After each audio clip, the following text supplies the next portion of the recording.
This is The Art of Startup War, and I am your host, Brian McMahon. I am the sensei here at Expert Dojo, the fastest growing startup accelerator in Southern California. Now, in the first 2 seasons, we answered your questions about how to find investment for your business. We brought in the most accomplished investors in startup in America. You can find it on iTunes, SoundCloud, and Google Play. Now, here in season 3, we're flipping the script. We're going to hear real stories from entrepreneurs who are in the trenches today. In these episodes, we're going to take our guests through the storytelling model called the entrepreneur's journey. We'll hear about what sparked their call to entrepreneurship, help they received along the way, forces they overcame, dark times and revelations. So join us every Tuesday, 10 a.m. Pacific Standard Time. Start the week a smarter entrepreneur. Morning, it's 10 o'clock, it's Tuesday morning, it's Brian back again. You are in the Expert Dojo podcast studio, which, yes, is a fridge. And I'm here with my buddy Tony with a phenomenal company, Ampere Motors. You're going to find out about one of the most incredible electric cars that has been built by an entrepreneur in forever. Yeah, forever. Tony, welcome to the show, man. Thank you so much, Brian. Thank you for the time. I'd love to share the stories with all of you. Mate, you're a legend. You're a legend. I remember when I first met you, and you came in with the suitcase 2 years with a ago. scooter built into it. Yes. Like, who invents a suitcase as you're rolling your suitcase from the airport, and Yep. the rest of us schmucks just roll it? You have a scooter built in at the end, which then is an electric damn thing that allows you to go around the airport Yeah. where your freaking case is a scooter. How How did you even? I don't even know what to say. Actually, it's been an amazing story because I met you 2 years ago when I showed you that scooter, right? Yeah. And you didn't even know we were building a car like behind the scene, secretly, actually. Yeah. So, yeah, I've always loved mobility products or cars in general. When I was at UCLA, I built, repair classic cars and sold them for to pay for my tuition and expenses. So How did you know how to build them? Oh, actually, because there are so many different models, right? I read books for each particular model, but I worked on cars when I was started actually in primary, middle school too, like to work on cars for my neighbors and my parents' cars, and yeah, just for fun. And then when I got to college, I just had to pay for things myself, so I had to find a way to make good money. So that was pretty good money. And so what would happen? You would buy a car, which probably not working, Yeah, maybe like a little bit rusty. Yeah. So, but it was a good experience because it's like running your own business. Like you have to find something that you can add value on without spending too much, and then you really have to execute the plan to repair it, and then do marketing to sell the car to you have to market. Back then, we didn't have online. We used the recycler. It's like a newspaper. Yeah. It was even tougher, but we still sold cars. I remember that. Right? No Craigslist. Nothing online back then in the 90s, early 90s. Yeah. So that was fun. So I learned marketing, adding value to products, spotting the good deals. And So you it's loved good training. cars, right? I From love the- yes, from fundamentally. the start. Yes, from the start, especially classic cars.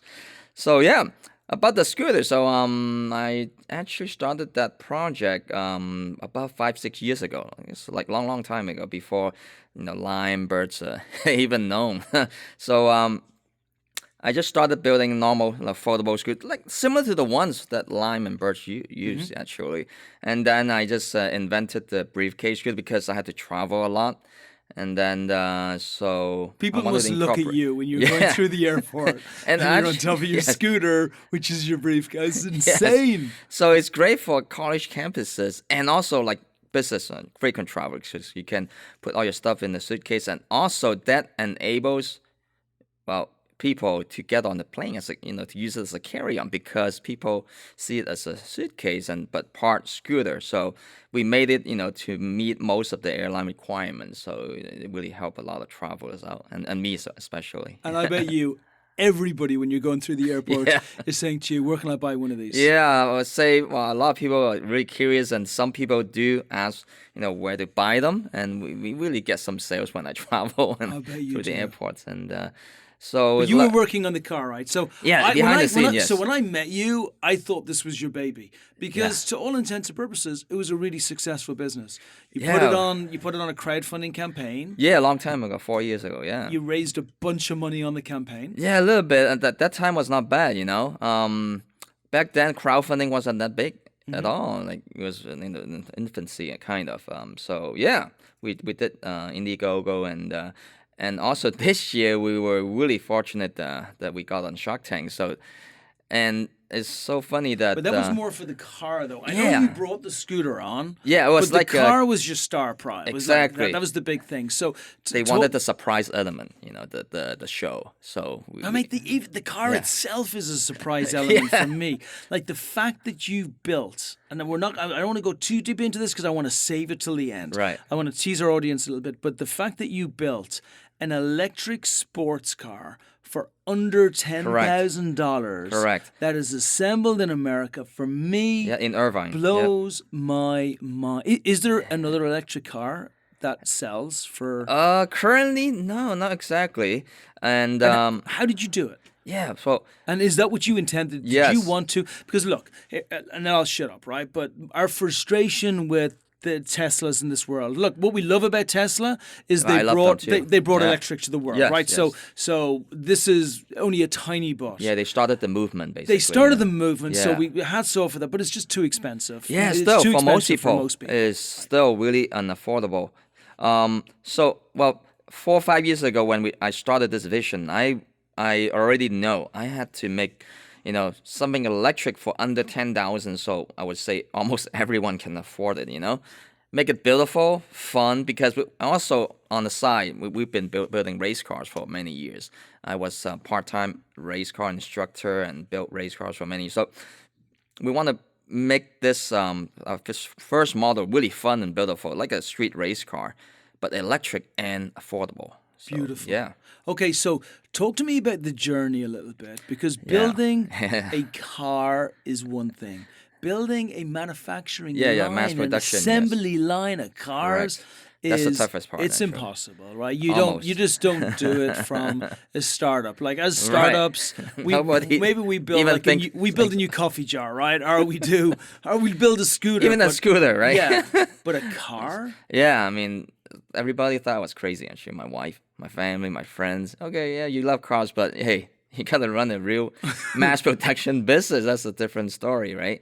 So you're right. That's the toughest part, to make a custom car into a production vehicle. That's really tough. So that took us almost 4 years. Yeah, but that's still a really fast time frame compared to traditional It's vehicle. no time frame, right? Right. How did you do it? Like, how did you go from thinking, it would be awesome to have a manufacturing plant for cars to actually doing it? Yeah, so I was so fortunate that I had a lot of resources in the auto industry, like engineers, designers, all from the good old days of car racing. We built up really good, tight relationships. So I was able to leverage on a lot of good relationships without paying, sometimes like without paying at all, or paying really little or for a lot of quality design work and engineering work. So that really helped me a lot, because I use my own money for most of it. Yeah. For the whole project.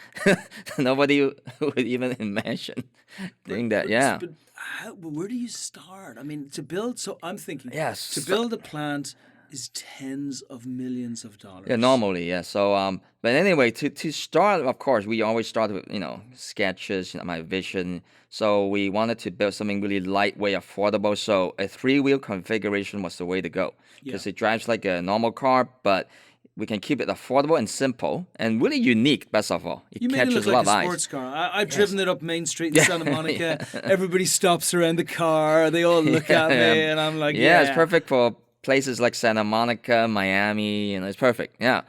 So also, what's more exciting is we are launching a sharing model with these really fun electric roadsters. So, yeah. So you're going to bring shared, and you're also going to have an ownership model too.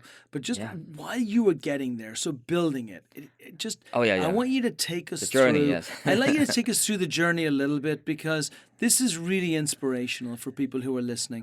And I want you to Yeah. take us through the journey of investors and co-investors that you Right. had who came in, Right. and also the journey of mentors, people who really helped, who were there Yeah. for you, Well, like you, yeah. and Brian, then you helped us a detractors. lot. Yes. So, well, in the very beginning, about 4 or 5 years ago, so I started a vision of, yeah, like I said, a simple, fun, affordable electric car. So we made a lot of sketches, like over 100 sketches, like, shapes of the car, lines of the car, the chassis. So, and that took us about 6 months. And then we got in contact with my friends and their friends who are really good designers. Let's say we have a lot of good designs from the Art Center, one of the top schools for car designs in the world, like Ferrari, Audi designs graduate from there. Yeah. So we worked on the physical design for about a year and a half, and then we made prototypes. So that took us another year or so. So and then testing all that. So came to, let's say, last year we had a nice working prototype by July of last year, like summer. And That's when, and yeah. who are your mentors and your advisors and people who really Yeah. help you? So I have a really good advisor. He's like a really famous professor in electrical vehicles. He was with GM and Ford for many years at their production line. So Beautiful. he is actually a world expert in electric vehicles also. So he's a really good mentor and an advisor. Yeah, And having he's one of them. and what about partners that you brought Yeah. into the company? So gradually, so I started, in terms of funding by myself, and then, I have really good friends who are professional investors. Like, so yeah, they found out my project because I didn't tell anyone in the beginning for 2 3 years. Like, want to keep it really, low profile before I had something to show. I want to do things like this way. So they found out, and a couple of them really interested. So they sent. Yeah, so it's in the investment funds, like I mean, of within course. I 2 weeks. mean, Yeah, can you imagine if you had yeah, the chance to invest in Ford before they started, or yeah, Chrysler before they started? And at the yeah, beginning, everybody would look at Ford and say, "Oh, dude, I don't know." But yeah. I mean, today, your grandchildren would be billionaires oh if they'd yeah, put money into that yeah. I stuff. mean, it's a big risk. I mean, in investing in car companies, of course, but compared to other electric car companies, the investment wasn't really that huge because we do lean manufacturing. Everything's lean because Beautiful. I ran businesses before. Can you To explain how make that money, you have works? to be lean. Yeah, Yeah. can you explain how lean manufacturing works and how Yeah, that yeah. ties Well, into most of the bootstrapping? time we order parts just in time, so we don't stockpile a lot of parts, so holding up our cash flow. So we do it like that, and so it's modularized, just in time, just like how Dell Computer started the whole revolution Gotcha. in computer building. Yeah, and also we use simpler assembly line like Ford invented, like, but we still keep it simple. We don't need robotic arms yet, so in the near future, yes, but yeah, that's the next step. So now, yeah, we're lean, and we will deliver the first batch in the beginning of 2019. So really Which is fast. so Yeah, beautiful. yeah, And you know what I love about what you're explaining so humbly as well is that not most, a lot of entrepreneurs feel that the very first job to do is to find investment. While your right. focus is the Not very really. first Right. job to do is to build something beautiful, Yeah, or at yeah, least create the vision of something beautiful. And exactly. if it's truly beautiful, They will come. Yeah, yeah, they'll come. naturally. So I know. I mean, now well, we would like to raise funds too, but I see a lot of entrepreneurs. They focus on raising funds all the time without even kind of running their own businesses. Because I started my own business like when I was like 20 something, Yeah. like from scratch. And well, I worked for Microsoft and then left Microsoft and came back to LA, started my product design manufacturing company. But we have no idea what VC was at that time, right? No crowdfunding, right? No family investors. It's all from my saving from work. You just have to save up, like when I worked at Microsoft, I had per diems, right, when I travel, like $30 to $40 a day. I didn't eat out any day of the week. I saved all that money. I cook at home because it's all about saving and investing. That's how Yeah. you get your cash flow and wealth. So that I had that idea like early on. So when I left Microsoft, I had some saving so to start a business. And when you use your own money, you really have to make money, not burning other people's money. Yeah. I mean, that's the key to running profitable businesses. So, Yeah. that's my It's little very story. true. Yes. It's like, hey, When you have your own money in the business, especially in the beginning, you will be smart. it's like a lot $7. smarter. Can you do anything with that price Exactly. of $7? Like we do, Everything's more efficient that way. Trust me. Yeah. because you want to make sure you have to be profitable tomorrow. It hurts a hell of a lot more. Yep. And it also, to your point, it really focuses on building great product. Yep. As opposed to money. So it sounds so far, and again, and this is even hard for me because I know you really well, and I've never even seen you miss a beat. I see you're so calm and you're so prepared, and the cars come in, and you say this is what's going to happen, and it's exactly what happens. Did you have any tough times when you were building this? Of course. Like building any physical products is really tough compared to I mean, other pieces are tough, but this is tougher because you're dealing with physical products and So I remember the toughest part was when we were building the working prototype because we had many different views on the exterior design. That we actually changed the exterior design like over 20, 30 times. So that took us a lot of time and argument, discussion, but which were good because you want, constructive arguments all the time, in businesses. So that took us a year to finalize on our design. So I think right now, I would say it's pretty good looking, I would say. Not a lot of people say it's ugly. Beautiful. But, yeah. No. It's beautiful. Yeah, like for all of you glad, out there, look, we're going to get to this part in a second, but you just have to look on Ampere's website. The car is this sleek, gorgeous, it's like a Lotus or something. It's this beautiful, sleek car that's simple, and electric and 10 grand. And I'm serious. I drove up Main Street in Santa Monica. And generally speaking, maybe 25 years ago, I might have got a draw of one or two people. But today, I'm just I'm a shadow of my former self, so nobody comes to see me. And I drove up in that car, and I must have had 15 people come around me looking at the car and saying, "Oh, have you seen that? Like, you built something beautiful." But you're also a smart man in the marketing because you got yourself on Shark Tank. How did you do that? I was really fortunate. You know what? Let me think. They found my briefcase scooter first. Really? That helped a lot.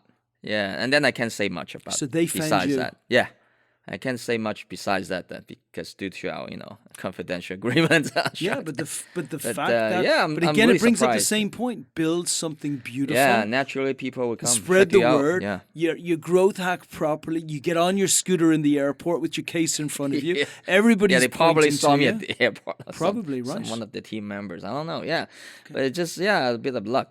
Yeah. And then that led to great things. Discovery Channel did a show. Yeah, and there's another show, an Emmy Awards show coming up soon. Yeah, in about a month or so. Yeah. They filmed us like 2 months ago already. Yeah. Amazing, beautiful. So I don't want to say. I mean, I feel I know what the vision is, but where do you see it going? Who knows what's going to happen in 10 years or even 5 years? But we want to keep building electric vehicles. That the core values are affordable and beautiful and good quality. I mean those are the three things you can use forever, right? And electric vehicles are also, we've seen a real shift, at least in the last 5 years. Oh, yes, huge. I remember electric vehicles came in, I don't know, maybe 10, 15 years ago. Yeah. And there was no shift. Like, a couple of the greenies took them, and that was pretty much like it. super expensive, But since Tesla have come to the yes, market, I love them. They changed the world in They many push ways. everyone. Like they push all the traditional OEMs like Ford, like Porsche even, to build real marketable electric vehicles. Otherwise, if they don't do it, Tesla will be the king soon. I mean, they can't catch up if they don't.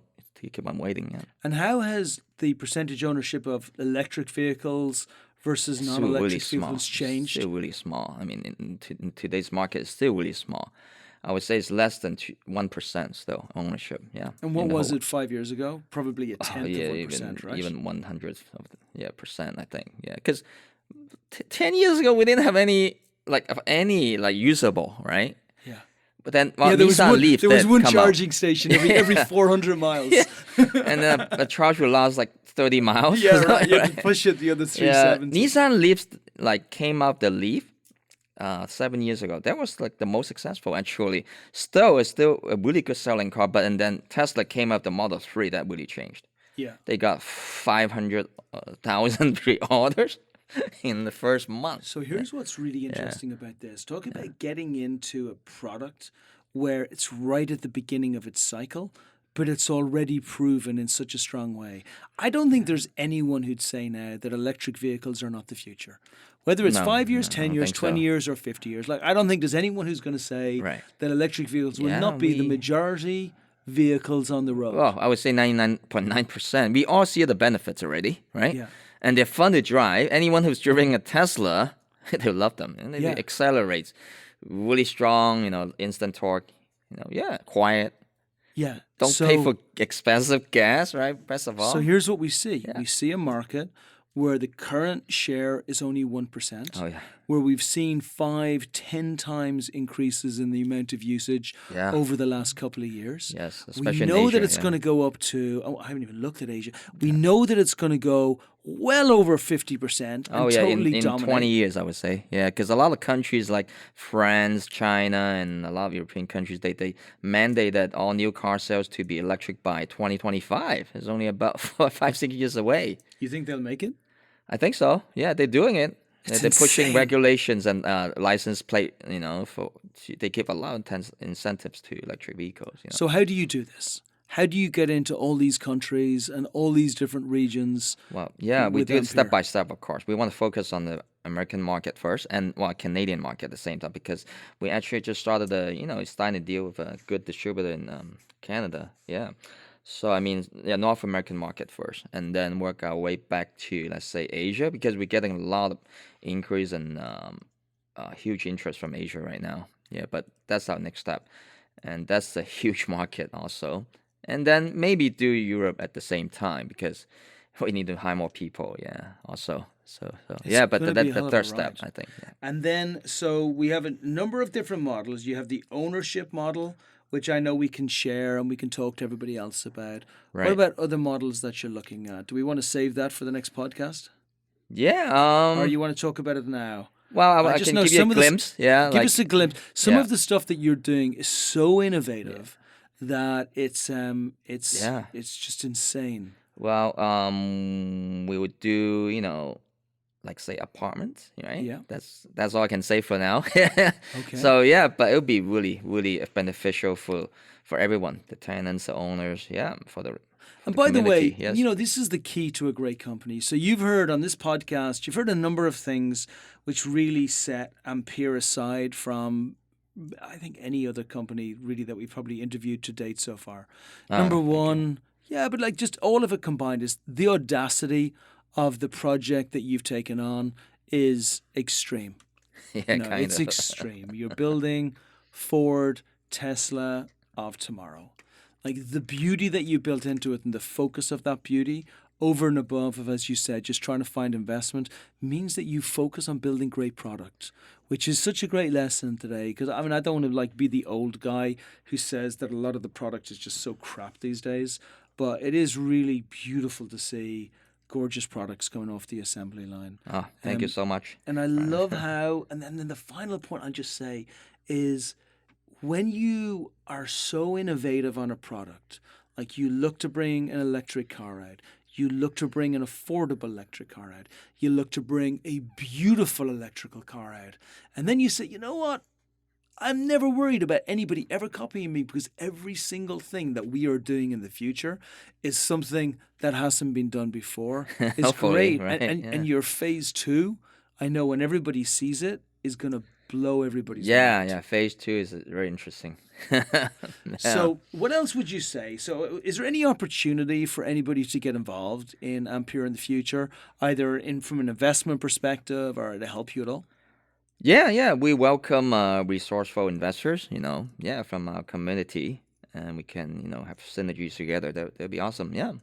Perfect. Yeah. And then what's next? Deliveries, and then the sharing model. Yeah, very exciting. 2019. And then how many? So you're having your first cars delivered in January. Yeah, January to February. Yes. That's Yeah, crazy. it's happening right How now. nice is that going to be? So are they on a boat already? Oh, they're at They've been traveling up. our plant already in Irvine. They're actually. already in Irvine. So The they're parts, already- yeah. And they're going to be delivered here. Yeah, yeah, Oh, yeah. great. yeah, So you just yeah. have to drive them up from Irvine. Or wherever they need to be, to our customers. We ship them across country on transporters, And then trucks, what's the plan for the rest of the year? So first Keep few are going to building come out. them, yeah, and refining, keep building them, deliveries, yeah. And maybe just to finish the podcast, can you share with us, speaking to all of the entrepreneurs out there first, and talking to them about everything that you've learned on building a business, the lessons, and maybe what they should take from it themselves to be able to build an incredible business like you've built. And then second, I would love just a word to the investors out there about why this is such a good investment project for you. Right, for entrepreneurs, I would say 2 words: focus and persevere. Yeah, I would say those are the most important words. Yeah, focus. And I like Always that you put, focus. I like that you put focus in there first, because if you focus well enough, you don't have to persevere for quite as long. Right. Also, look at all the masters and big guys out there. They all have focus, like Mark Zuckerberg, like Steve Jobs. They all focus like crazy to an extreme level. Yeah. They don't do any other things like besides what's in front of them for a very long time. Yeah, and then perfect them. Yeah. Powerful investors. Investor, well, you are investing in the future, our future, and it could be very profitable and world-changing. What else can you invest in? That's like that, right?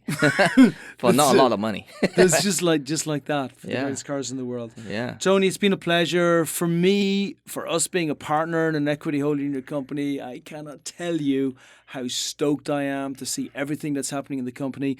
We have the Ampere car right here at Expert Dojo, right at the front of the shop. We're going to be opening up the doors. We're going to be showing everybody how beautiful this vehicle is. And we're with Tony all the way till the end, and I'm just glad that I could be with you for the ride. We really appreciate your help, your advice, and thank you so much, Brian, and everyone who's listening. Yeah, thank you so much. You got it. Yeah, happy holidays. Oh, by the way, for people to contact you, how can they contact you? Oh yeah, they can email me at Tony Tony at amperemotor.com. So Ampere AMPEREMOTOR.com. And that's the website too. That's the website too. All right, that's Thank you a so wrap. much. You just heard one of the greatest vehicle companies in the world right here at the Dojo. Thank you. Thanks for joining us. If you love the podcast, please empower your circle by sharing these stories. The Art of Startup War is brought to you by Expert Dojo. And remember, we invest in startups, $50,000 checks. Make sure you apply on our site if you are one of those great entrepreneurs looking to bring your company to the next level. As far as the Art of Startup War is concerned, we are back every single Tuesday at 10 a.m. So remember, check out the new episodes. If you want to find out what the investors think, check out season 1 or 2. But make sure you join us every single week.